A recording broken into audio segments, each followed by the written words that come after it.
My father was a store owner and my mother was a social worker. I mean, my parents were not radicals, but they weren't reactionaries either.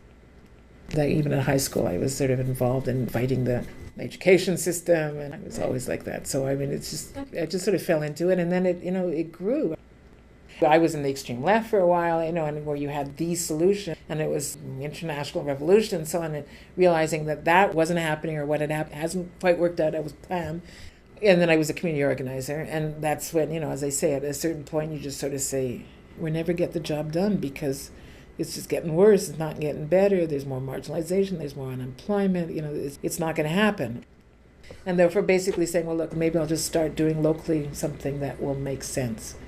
And I just started created an organization in 1983-40, and then they moved on and then moved on and moved on. And social economy at the sort of basic level are organizations, enterprises that are producing goods and services within the economy and that have a particular characteristic of being collectively owned, of being, a certain form of democracy in their functioning, where the primacy of people over capital, which is the fundamental difference between a private sector enterprise, but are also autonomous from government. It came at the beginning of capitalism, and there was two major social movements that came out of that. One was the labor movement to protect workers from capitalist exploitation within the workplace, and the other was the cooperative movement to actually control in a more democratic and egalitarian way the means of production and to control the workplace.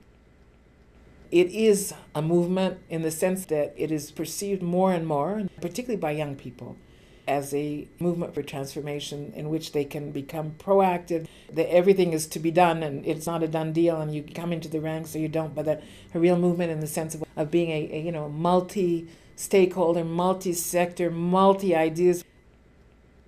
No, what you have to do is teach people how to listen to what's going on, figure out what the problem is, and try and find solutions. Then you don't have to teach them what innovation is. They'll be innovating, and who cares what they call it.